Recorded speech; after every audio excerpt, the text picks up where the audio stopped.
이 밤에도 하나님의 은혜를 삼아고자 나오신 여러분들에게 하나님의 놀라운 은혜와 또 깨달음의 은혜로 인해서 날마다 주님께 더 가까이 나아가는, 또 주님과 여주동행하는 복된 저와 여러분들, 또 우리 모두가 되시기를 주님의 이름으로 간절히 축원합니다.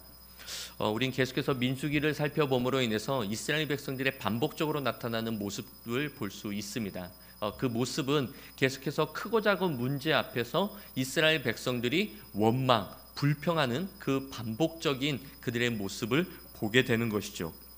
물론 인간이라면 이 세상을 살아감에 있어서 크고 작은 문제 앞에서 원망, 불평 안 하는 사람 없을 것입니다. 그것이 신앙인이든 신앙인이 아니든 그것과 상관없이 누구든 예기치 못한 문제 앞에서 때로는 원망하고 불평하는 그런 입술을 다 갖고 있다라는 것이죠. 나도 모르게 원망과 불평이 불쑥불쑥 튀어나옴을 볼 수 있는 것입니다. 그런데 중요한 것은 그때마다 하나님께서 그들을 징계하셨다라는 것이죠. 원망하고 불평하는 것이 어쩔 수 없는 것은 맞지만, 그럼에도 불구하고 하나님은 원망하고 불평하는 그들의 입술을 그저 가만히만 두고 계시지는 아니하셨다라는 겁니다. 그러므로 우리는 기억해야 합니다. 원망과 불평의 말은 하나님이 결코 기뻐하지 않는다는 이 사실을 우리는 날마다 기억하며 살아야 한다라는 것이죠. 오늘 본문도 하나님을 향해 원망하고 불평하는 이스라엘 백성들이 결국 하나님께 징계받는 모습을 보게 됩니다. 그들은 왜 또 하나님을 향해서 원망하고 불평하였던 걸까요? 본문 4절을 보니까 길로 말미암아 그들의 마음을 상해서 불평하고 원망했다라는 것을 볼 수 있습니다. 이들의 길을 인도하시는 분이 누구십니까? 즉 이스라엘 백성들을 약속의 땅 가나안 땅으로 인도하시는 분이 누구시죠? 바로 하나님이십니다. 하나님께서 그들의 길을 인도하고 계시죠. 밤에는 불기둥으로, 낮에는 구름기둥으로, 그렇게 하나님의 보호하심 속에 그들을 인도하고 있다라는 거예요. 그런데 하나님께서 인도하는 그 길과 때로는 그 때가 자신들의 마음에 들지 않았던 거예요.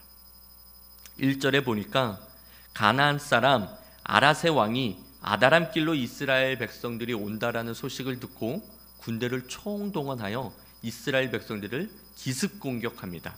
그래서 이스라엘 백성들 몇몇을 포로로 끌고 가는 일이 있었던 거죠. 그 일로 인해 이스라엘 백성들은 다시금 전쟁을 하게 되는 그런 일이 발생된 거예요. 물론 하나님의 은혜로 이 전쟁에서 이스라엘 백성들은 승리하였습니다.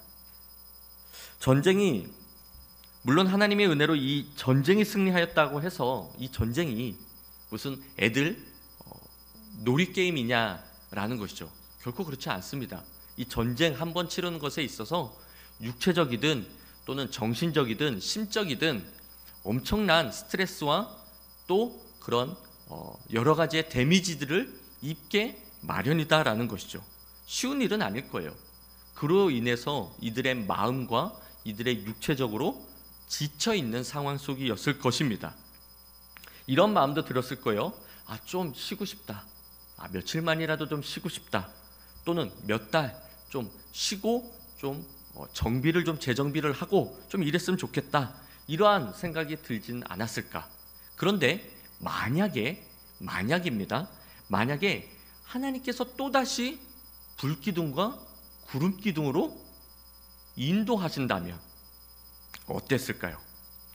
그들은 또다시 장막을 거두고 자신들의 모든 것을 또 바리바리 챙겨서 그 지친 몸을 이끌고 구름기둥이 인도하든 불기둥이 인도하든 따라가야 된다라는 것이죠. 그것도 하루 이틀도 아니죠.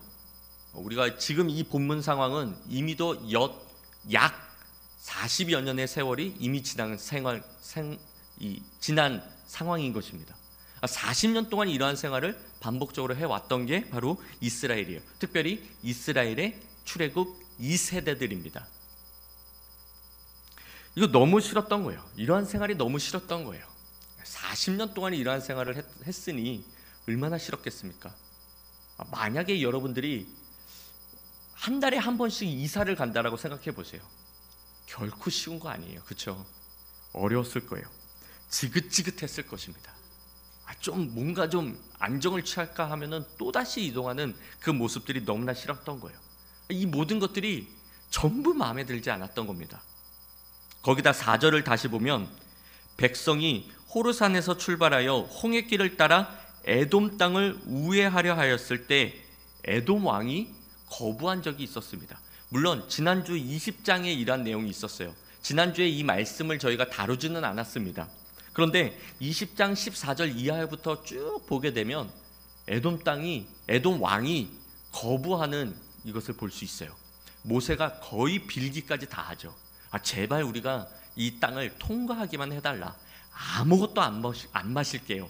아무것도 안 건드릴게요. 왕이 가라고 하는 그 길로만 갈게요. 그러니 제발 우리를 지나가게만 해주세요. 이렇게 빌기를 다 했어요. 그런데도 불구하고 그 에돔 왕은 안 된다라는 거예요. 오히려 한 발자국만 와봐라 이거예요. 아주 그냥 전쟁을 각오하고 우리가 어떻게 너희들과 싸울 거냐고 아주 그냥 노발대발하는 겁니다. 그러니 어쩔 수 없이 우회하여 갔던 거예요. 그 길이 평탄하지만은 않았겠죠. 이렇게 포장된 도로로 가도 힘든데 이 완전 산골로 비포장길로 막 이렇게 가게 되면 얼마나 힘들었겠어요. 힘들었던 거죠. 그렇게 했는데도 에돔 왕은 높였죠. 자존심이 팍 상했죠. 하지만 어쩌겠어요. 하나님이 또 기둥으로 불기둥과 구름기둥으로 인도하시는데 길도 험하죠. 마실 것도 없죠. 먹을 것도 없죠. 짜증만 생기는 거죠. 결국 이 모든 것들이 그들의 마음을 상하게 했던 거예요.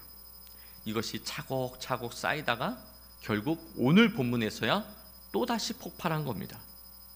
또다시 하나님을 향해, 지도자 모세를 향해 원망하고 불평했던 거예요. 이해가 가지 않습니까? 인간적인 생각으로는 충분히 이해가 갑니다. 얼마나 힘들었으면, 얼마나 그 여정이 힘들었으면 이렇게까지 했었을까. 거기다가 에돔 왕은 거부하지요. 또 웬 또 이상한 사람이 또 가나안 땅에 웬 또 군대가 몰려와서 그냥 우리 사랑하는 형제 자매들을 또 포로로 끌고 가죠. 그런 상황 속에서 이스라엘이 이런 환경, 이런 상황, 이런 처지 속에서 단순히 하나님을 향해 원망하고 불평했다는 것은 인간적인 생각으로 봤을 때 충분히 박수칠 만한 일이에요. 뭐 엄청난 막 그런 쿠데타를 일으킨 게 아니잖아요. 그냥 원망하고 불평만 했던 거예요. 그냥 구시렁구시렁 했던 거죠. 그러니 원망하고 불평한 걸로 끝났으니 얼마나 이스라엘 백성들에게 칭찬, 박수칠 만한 하냐라는 것이죠. 그런데 그것은 우리의 생각이고 우리의 평가지, 우리의 평가보다 더 우리가 우선시해야 될 게 무엇입니까? 하나님의 평가잖아요. 하나님이 뭐라고 하세요? 안 된대요. 너희들 원망하고 불평한 거 잘못했대요. 오히려 징계받아 마땅하다라고 하나님께서 본문에서 말씀하고 있다라는 거죠. 왜요? 왜 하나님의 징계를 받아 마땅한 걸까요? 한마디로 하나님의 거룩한 백성으로서의 백성답지 못했기 때문입니다. 하나님의 거룩한 자녀답지 못했기 때문이에요. 이스라엘 백성들의 광야길에서 계속적으로 반복되어져 있는 것들이, 그들의 모습이 뭐냐면은 원망이고 불평입니다. 그 광야 여정 속에서 이스라엘 백성들이 조그만 문제만 생기면은 원망하고 지도자를 향해 반기를 들고 불평해요. 끊임없이 그러한 모습들을 볼 수 있어요. 그런데 흥미로운 것은 뭐냐면요, 이스라엘 백성들이 징계를 받는 부분이에요. 출애굽해서 이스라엘 백성들이 원망하고 불평했다고 해서 하나님께서 무조건 징계하셨느냐? 아니에요. 이스라엘 백성들이 홍해 앞에는 홍해가 있고 뒤에서 애국 군대가 쫓아와 이스라엘 백성들을 죽이겠다고 쫓아왔을 때 그들이 원망하고 불평하였습니다. 그때 하나님께서 그들을 징계하셨느냐? 안 하셨어요. 홍해를 갈라주시고 그들의 원망과 불평을 잠재워 주셨어요. 뿐만 아니라 마라의 쓴물 사건에서도 하나님은 그들의 원망과 불평을 해결해 주셨어요. 또한 만나와 메추라기 사건 때에도 하나님은 그들을 징계하신 것이 아니라 만나와 메추라기로 그들의 원망과 불평을 잠재워 주셨어요. 또한 마실 물이 없을 때에도 반석을 쳐서 그들의 원망과 불평을 잠재우셨어요. 그런데 보세요. 그때마다 하나님은 그들에게 징계를 내리신 적이 없으시다는 거예요. 흥미롭지 않습니까? 무조건 원망하고 불평했다고 해서 하나님께서 다 징계하셨던 것은 아니다라는 거예요. 그들의 원망과 불평에도 불구하고 하나님은 그들을 징계하지 아니하시고 그들의 원망과 불평을 해결해 주셨어요. 그런데 언제부터 하나님께서 원망하고 불평하는 그들을 향해 징계하셨을까요? 시내산에 도착하고 나서부터입니다. 다시 말해 시내산에 도착해서 하나님의 계명을 받고 하나님의 여러 가지 율례들을 받는 그 이후부터예요. 즉 다르게 표현하자면 어린아이 신앙일 때에는 하나님이 이스라엘 백성들이 떼쓰고 원망하고 불평할 때에는 오냐 알았어 하나님이 다 들어주셨습니다. 왜요? 그 어린아이 같은 신앙을 갖고 있는 이스라엘 백성들에게는 뭐가 기고 뭐가 그른지 기준이 없었어요. 뭐가 옳은지 뭐가 잘못된 건지 기준이 없었다라는 거죠. 즉 하나님의 말씀이 없었어요. 그러니 어린아이처럼 그냥 배고프면 울고 그냥 뭐 갖고 싶으면 달라고 그냥 길바닥에서 그냥 소리 치르는 겁니다. 그때마다 부모는 어린아이이기 때문에 어쩔 수 없이 들어주시는 거죠. 그런데 시내산에 도착하고 나서 이들에게 하나님의 말씀, 즉 십계명이 주어졌습니다. 그리고 여러 가지 계명들이 주어졌죠. 그 뒤부터는 다릅니다. 하나님의 말씀이 주어진 후부터는 그들이 원망하고 불평하면 그때마다 하나님은 사랑의 매를 들 수밖에 없었던 거예요. 이제는 장성한 분량의 어느 정도 신앙의 성숙한 모습으로 된 이스라엘 백성들이 너희가 내 말을 듣고 잘 지키면 너희는 내 백성이 되고 내 소유가 되고 내 거룩한 나라가 될 거야 라고 내 자녀가 될 거야 라고 얘기하시지만 만약에 그렇지 않으면 너희는 징계를 받을 거야 라고 분명하게 말씀하셨으니 이제부터는 똑바로 하지 않는 그들을 향해서 원망하고 불평하는 그들을 향해서 하나님께서 징계하신다라는 거예요. 이 징계는 이스라엘 백성들을 단순히 멸망시키기 위한 징계가 아닙니다. 우리가 자녀들에게 회초리를 내는 것은 그 자녀가 진짜 뭐 멸망하게 하기 위함이 아니잖아요. 그 자녀가 똑바로 잘 살기 위해서 그 자녀가 어떻게든 잘 되기를 위하여 우리가 사랑의 매를 대는 것 아닙니까? 하나님의 마음도 그렇습니다. 가슴은 찢어지지만 마음은 아프지만 이스라엘 당신의 그 택한 백성들을 하나님께서는 징계하실 수밖에 없었던 거예요. 왜요? 깨닫고 돌아오게 하기 위해서.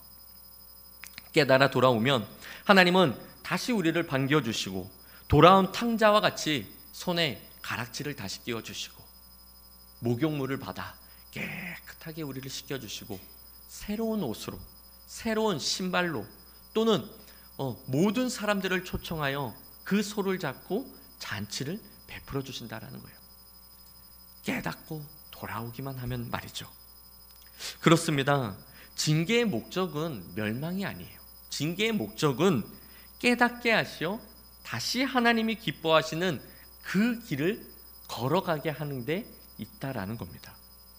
이것이 바로 하나님의 사랑인 것이죠. 그래서 하나님은 찢어지는 마음으로 하나님의 그 백성들을 징계하시는 거예요.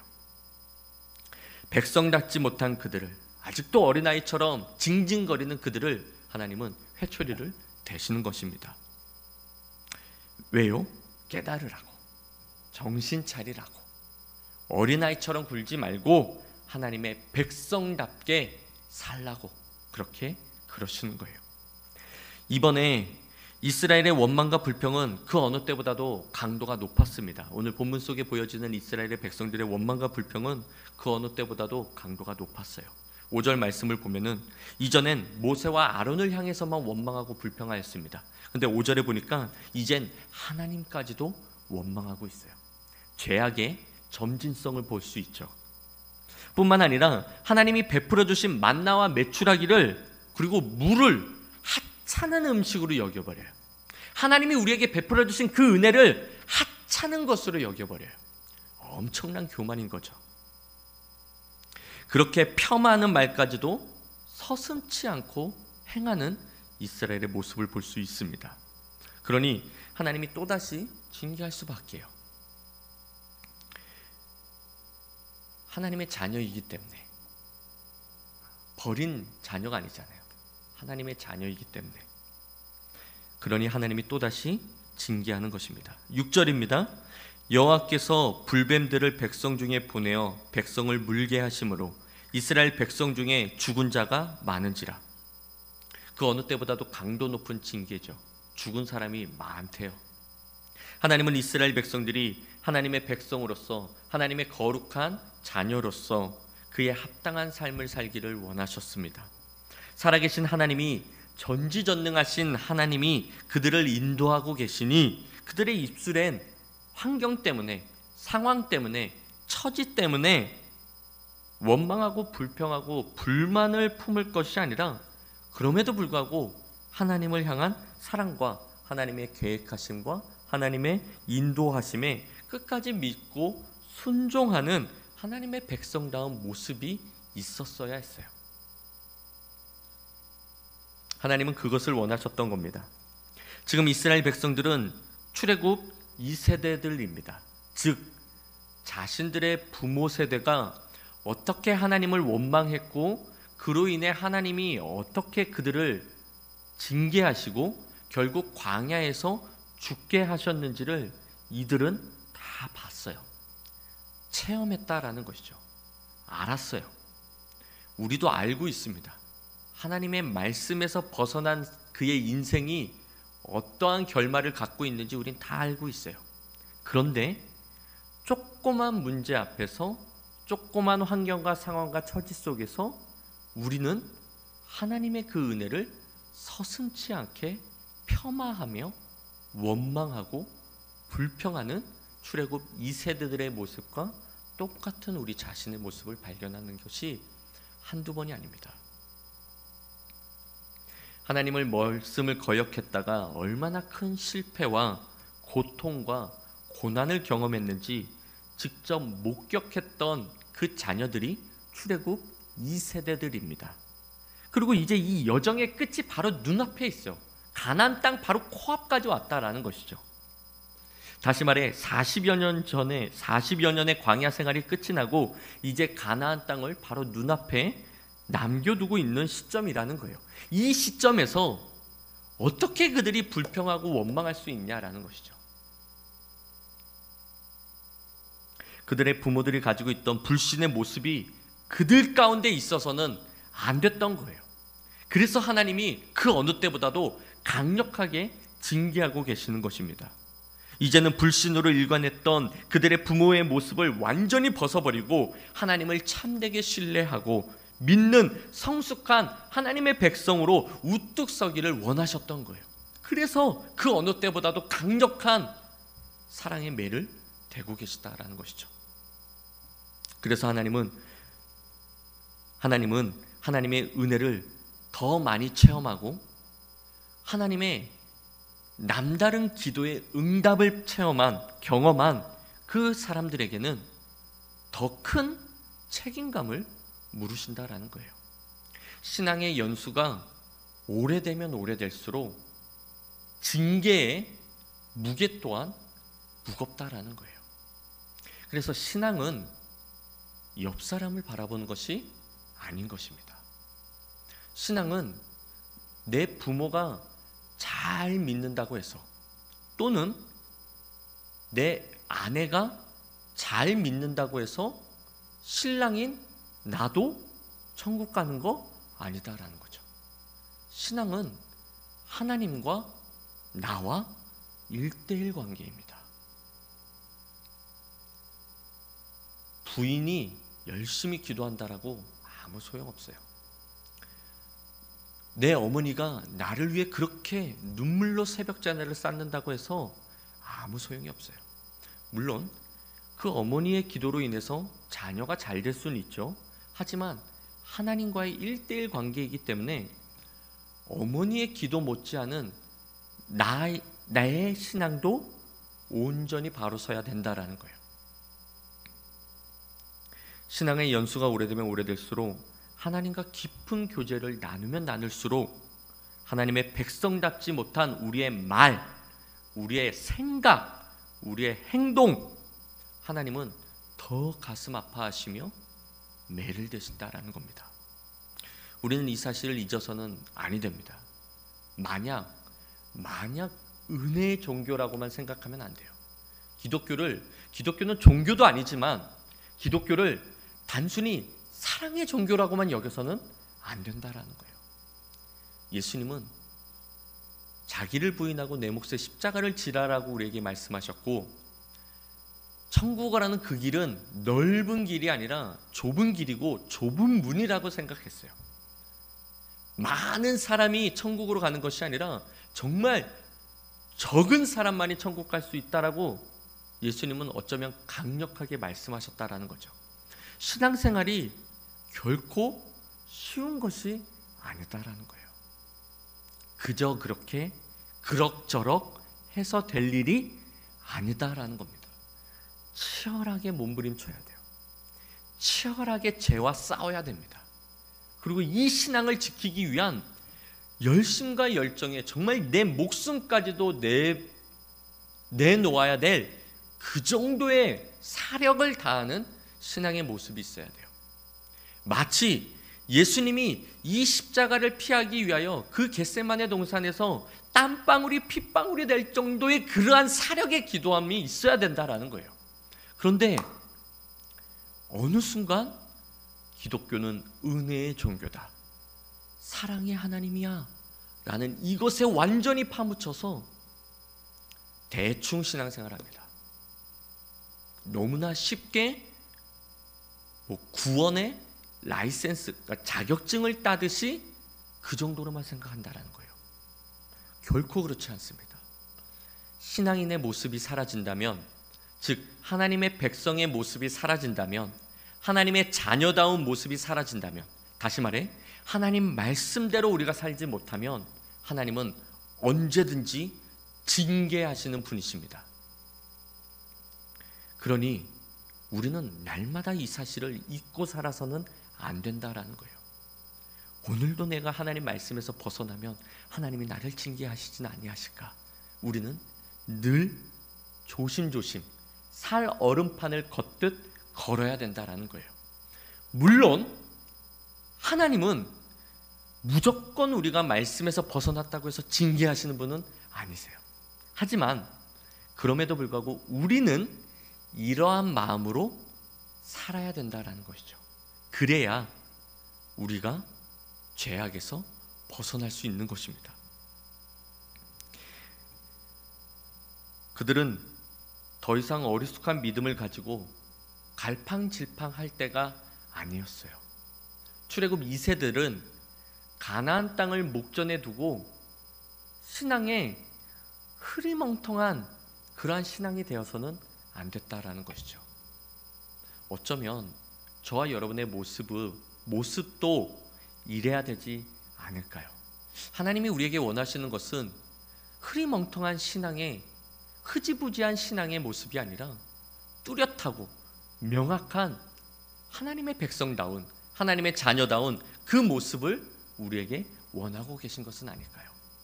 여러분들의 삶 가운데 고난이 있습니까? 역경이 있습니까? 인생이 왜 나만 겪는 고난이냐고 힘드십니까? 말씀을 통해 자기 자신을 살피는 저와 여러분들 되기를 간절히 소망합니다. 하나님이 원하시고 바라시는 것이 분명히 있습니다.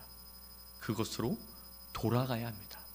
호세아 선지자가 말하는 것처럼 우리는 여호와께로 돌아가야 합니다. 여호와를 알자, 힘써 여호와를 알아야 합니다. 그 일을 위해서 우리는 몸부림쳐야 돼요. 그저 그럭저럭 되는 거 아닙니다. 저절로 되는 거 아니에요. 단순히 그냥 교회에 나와서 하나님 저를 용서해 주세요, 제가 죄악을 범했습니다, 용서해 주세요 라고 얘기했다고 해서 하나님께서 그래 내가 너를 용서해 줄게 그리고 우리가 잘 되고 잘 살아지는 거 아니다라는 거예요. 몸부림쳐야 돼요. 그 회개에 합당한 열매들이 있어야 된다라는 거예요. 그런데 지금 그들의 모습은 어떻습니까? 그들은 하나님을 원망하고 불평하고 있습니다. 그냥 원망하는 것이 아니라 출애굽시킨 자신들을 구원한 그 구원의 은혜를 원망하고 있어요. 광야에서 그들에게 내린 만나와 메추라기와 물을 주신 그 은혜를 불평하고 있다라는 거예요. 받은 복을 세어 보아라. 그 엄청난 복을 받았음에도 불구하고 이 복이 아니라 정말 하찮은 음식으로 여겨지고 있는 출애굽 2세들의 모습이 저와 여러분의 모습이 아니냐라는 거예요. 지금까지 지내온 것 주의 크신 은혜다라고 고백은 했는데 조금만 어려움이 있고 우리의 입술에 원망과 불평을 하면 언제 하나님이 나와를 여기까지 인도해 줬냐고, 마치 철없는 자식이 언제 엄마 아빠가 나에게 뭘 해줬냐고 그렇게 엄마의 부모의 그 가슴을 찢어지는 그 말을 지금 출애굽 2세들이 지금 하고 있다라는 거예요. 얼마나 하나님의 마음이 찢어졌을까요? 원망 불평 하지 않는 것은 어린아이의 수준의 어쩌면 그러한 설교인 거죠. 우리는 더 나아가야 됩니다. 단순히 부모의 마음을 속을 안 썩였다고 해서 그 자녀가 이렇게 효자 효녀 아니잖아요. 긍정적인, 능동적인 뭔가의 모습이 있어야 되잖아요. 그렇죠? 제가 많이 말씀을 드렸는데 도둑질을 하는 도둑놈이 도둑질하지 않는다고 해서 그 사람이 선한 사람이냐라는 거죠. 아닌 거죠. 도둑질을 했으면 마이너스였다면 도둑질을 하지 않으면 이제 제로인 겁니다. 플러스가 되기 위한 선행이 있어야 되는 거죠. 저와 여러분의 신앙생활 속에서의 플러스는 뭡니까? 말씀대로 살아가는 거예요. 단순히 죄를 안 졌다고 해서 내가 플러스가 아니라 그건 제로예요. 제로에서 플러스가 되기 위해서는 이제는 하나님 말씀대로 살아가야 되죠. 하나님 뜻대로 살아가야 되죠. 하나님이 원하시는 그 길로 가야 되죠. 불기둥과 구름기둥으로 인도하시는 그 걸음을 따라서 순종하며 인내하며 원망 불평 없이 따라가야 되죠. 때로는 내 모든 것을 포기한다 하더라도 기꺼이 베드로와 같이 그 모든 잡은 물고기 다 포기하고 금을 벗어버리고 배, 가족 다 뒤로 한 채 주님을 따라야죠. 그리고 주님이 이제 너를 사람을 낚는 어부로 만들 거야 라고 하면 기꺼이 그 사명을 감당해야죠. 이거 플러스잖아요. 이게 플러스입니다. 이러한 삶을 하나님은 원하고 계셔요. 그런데 왜 원망하고 불평하실까요? 인간의 생사화복을 그리고 인도하시는 분이 우리 하나님이시라면 아멘. 하나님의 모든 계획하심으로 저와 여러분은 천국 가는 그 믿음이 있으시다면 아멘. 저와 여러분은 지금 이 예배를 마치고 집에 가는 길에 죄송합니다, 교통사고를 당해 직사하신다 하더라도 우리는 어디로 갑니까? 천국 갑니다. 우리의 최종 목적지가 천국으로 정해졌어요. 물론 우리의 행위, 우리의 뭐 이런 거 아닙니다. 하나님을 은혜로, 하나님의 전적인 그 믿음으로, 하나님이 우리에게 주신 그 믿음으로 우리는 천국 갑니다. 정해졌어요. 그러면 지금 내 삶 속에서 그 크고 작은 원망, 불평할 거리가 진짜 원망하고 불평해야 되겠냐라는 거예요. 결국 이들은 가나안 땅을 받는다니까요. 아무것도 없어도. 소위 말해서 40년 동안 만나와 메추라기 없어도 굶어 굶고 40년 동안 굶는다 하더라도 이들은 굶어 죽을까요? 안 죽을까요? 안 죽어요. 왜요? 하나님께서 그들에게 약속하셨거든요. 내가 너희를 가나안 땅, 젖과 꿀이 흐르는 땅, 그것으로 인도하실 거야. 그리고 그 땅에서 너희가 정말 영원토록 잘 살 거야. 단 조건이 있어. 내 말을 따라 행하면, 즉 내 말씀대로 살면 너희가 그곳에서 영원히 복을 받을 거야. 약속하셨잖아요. 저와 여러분에게도 약속하셨잖아요. 주 예수를 믿으라. 그리하면 너와 내 집이 구원을 얻는다, 받는다. 저와 여러분은 이미 예수 그리스도를 믿음으로 말미암아 천국이 따놓은 당상이에요. 그러면 우리가 살아가는 이 땅에서의 크고 작은 문제 때문에 우리가 원망 불평할 수 있냐 이거예요. 진짜 살아계신 하나님을 믿는다면, 진짜 살아계신 하나님께서 여전히 에베네셀 여기까지 인도하여 주신 그 하나님께서 저 미래에 대한 그 길까지도 불기둥과 구름기둥으로 인도하신다라는 그 사실을 믿는다면 우리는 원망 불평할 수 없죠. 설령 만나와 메추라기가 없다 하더라도, 내 앞에 홍해가 있다 하더라도, 애국 군대가 나를 죽이겠다고 쫓아와서 칼을 등을 내리친다 하더라도 우리는 원망 불평할 것이 아니라 기꺼이 아멘 순종하며 순교하는 것이죠. 왜요? 하나님께서 인도하신다라고 했는데 여기서 나를 죽이신다면 이 또한 하나님의 뜻이겠거니 기꺼이 죽는다라는 거죠. 하지만 하나님은 약속의 하나님, 약속하셨기 때문에 저와 여러분을 그 홍해 앞에서 결코 죽이지 않으셔요. 홍해를 갈라주시는 거예요. 그렇게 원망하고 불평 안 했더니 끝까지 인내하고 말씀대로 지키며 살았더니 하나님께서 길을 열어주시네요. 오메 마실 물이 없어서 그래 목말라 이제 나는 죽는구나. 하나님 감사합니다. 저를 주님 품에 안겨주세요. 끝까지 말씀을 따라 지켜 행했더니 하나님께서 반석을 통해 물을 주세요. 그때 그래서 저와 여러분들이 여기까지 지금까지 은혜로 그 은혜로 지금까지 살아왔잖아요. 얼마나 하나님의 크고 작은 놀라운 은혜를 체험하셨습니까?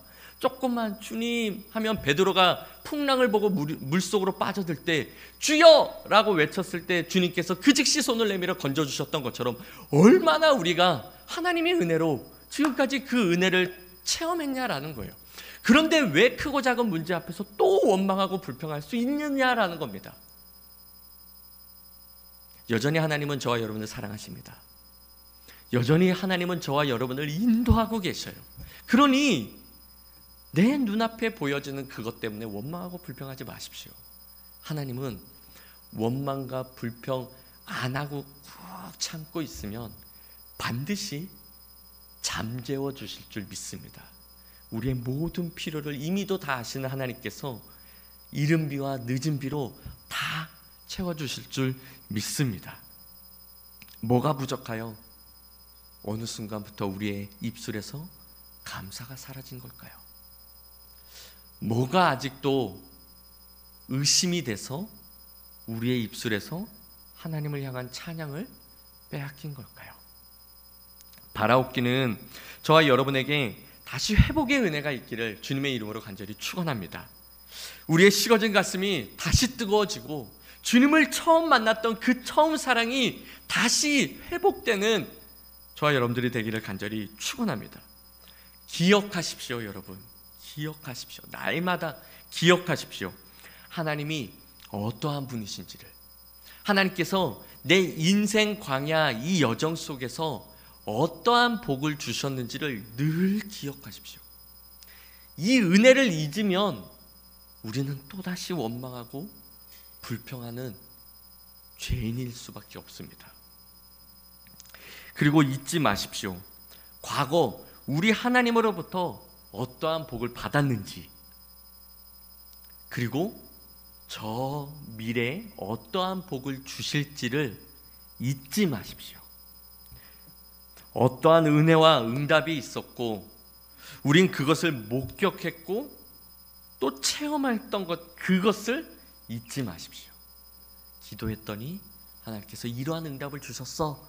이 체험을 잊지 마십시오. 그래야 우리의 입술에서 원망하고 불평 안 하게 되는 겁니다. 우리 삶 속에서 우리를 불기둥과 구름기둥으로 인도하시는 하나님의 그 은혜를 잊지 마십시오. 지금도 우리를 향하신 하나님의 그 은혜와 그 사랑을 잊지 마시기 바라요.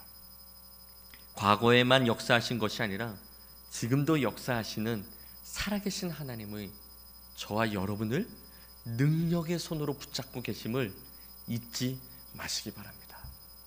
크고 작은 환경은 아무것도 아니에요.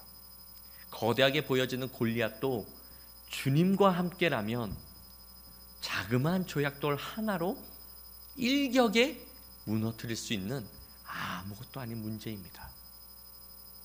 하나님이 저와 여러분과 함께하고 있다는 이 사실을 기억하시고 어떠한 크고 작은 환경과 상황과 처지 속에서도 잊지 마시기 바랍니다.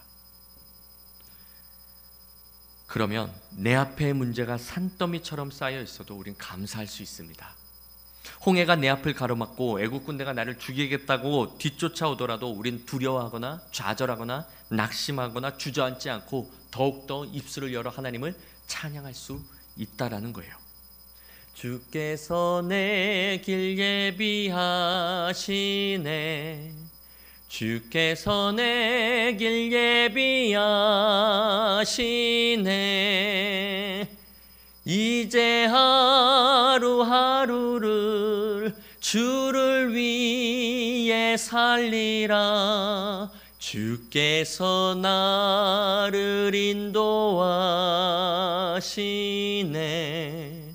이러한 신앙이 있다면 우리는 어떠한 크고 작은 문제 앞에서도 원망 불평이 아니라 그럼에도 불구하고 감사할 수 있는 겁니다. 왜요? 나를 여기서 죽이실 분이 아니시기 때문에.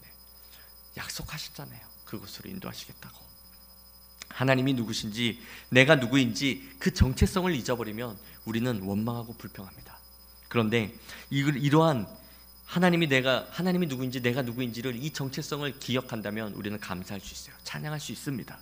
또한 하나님의 계획하심과 우리를 향한 그 약속이 무엇인지 잊지 않고 산다면 우리는 감사할 수 있고 찬양할 수 있다라는 거예요.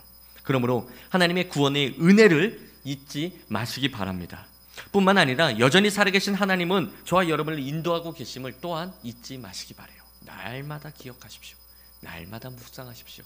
날마다 하나님과 동행하고 있다는 이 사실을 감사하며 또 고백하며 묵상하십시오. 그래야 원망하고 불평하지 않고 오히려 감사와 찬양의 입술로 나아갈 수 있는 것입니다. 그리고 우리에게 약속하신 하나님은 반드시 저와 여러분을 그 약속의 땅으로 인도해 주실 것입니다. 그러니 어떻게 불평, 원망, 불만을 가질 수 있느냐라는 것이죠. 우리 옆 사람과 한번 인사를 나눌까요? 오늘 말씀이 좀 길었지만 한번 인사 나누겠습니다.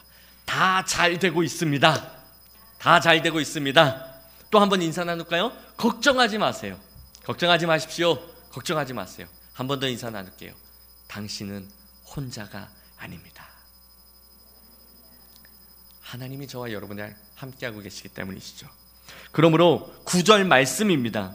모세가 놋뱀을 만들어 장대 위에 다니 뱀에게 물린 자마다 놋뱀을 쳐다본 즉 살더라. 하나님의 백성인 저와 여러분이 살리기 위하여 기꺼이 십자가에 오르신 그 예수 그리스도를 바라보십시오. 날마다 바라보십시오. 그러면 어떻게 된다고요? 놋뱀을 쳐다본 즉 살더라. 주 예수 그리스도를 바라보면 살더라. 하늘만 그거 뭐죠? 솟아날 구멍이 없어도 비스코리만 거 아시죠? 네. 솟아날 구멍이 없어도 그거 있잖아요. 왜? 네?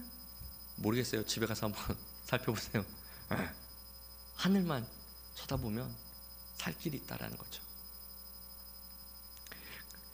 믿음의 주요 온전케 하신 이인 예수 그리스도를 바라보십시오. 우리의 상황 속에서, 환경 속에서, 우리의 처지 속에서 나를 힘들게 하는 그 자녀 앞에서 불쑥불쑥 원망하고 불평하고 짜증낼 것이 아니라 그때마다 하나님을 바라보십시오. 십자가 위에서 어떠한 고난과 고통을 위해 저와 여러분을 대속하셨는지 묵상하십시오. 그러면 나를 짜증나게 하는 그 사람 앞에서 원망하고 불평하지 않습니다. 그렇죠? 네. 감사할 수 있어요. 인내할 수 있습니다. 나를 힘들게 하는 직장 상사 뒷담화 안 깔 수 있어요. 인내할 수 있는 거죠. 예수 그리스도를 바라보십시오. 그러면 하나님께서 어떠한 복을 주시는지 본문 17절 말씀처럼 우리의 입술에 불평, 불만, 원망이 사라지고 우물물아 솟아나라 솟아나라 이스라엘 노래하여 이르되 찬양할 수 있대요. 또 이후의 말씀들을 보세요. 여러 민족들이 이스라엘 백성들을 공략하죠. 에돔 왕처럼 마지막에 보면은 또 시온 왕이 또 가로막지요. 그럼에도 불구하고 하나님께서 어떻게 하십니까? 이기게 하시고 점령하였더라. 이 세상에서 우리의 신앙을 앞길을 막고 있는 그들이 어떠한 크고 작은 대적이라 할지라도 하나님께서 그를 점령시켜 주실 것입니다. 어떻게 할 때요? 예수 그리스도 노뱀을 쳐다보는 그에게 말이죠. 예수 그리스도를 바라보는 그에게 하나님께서 이러한 은혜와 복을 주실 것입니다. 보세요. 출애굽 2세들이 계속해서 전진해 가고 있는 모습을 이후 말씀에서 볼 수 있잖아요. 하나님은 저와 여러분을 끝까지 인도하십니다. 그러니 지금 앞에 원망하고 불평할 거리가 있다 하더라도 하지 마십시오. 그때마다 주 예수 그리스도를 바라보십시오. 그러면 찬양이 우리의 입술에서 끊이지 않게 하실 겁니다. 그리고 이러한 복 주실 거예요. 결국 약속의 땅을 밟을 수 있습니다. 이러한 은혜로 충만한 저와 여러분 우리 모두가 되시기를 주님의 이름으로 간절히 축원합니다. 예수 그리스도를 바라보십시오. 예수 그리스도를 바라본다라는 것은 잊지 마시라는 거예요. 하나님이 누구신지, 나에게 어떠한 복을 주셨는지 기억하라는 겁니다. 기도하시죠.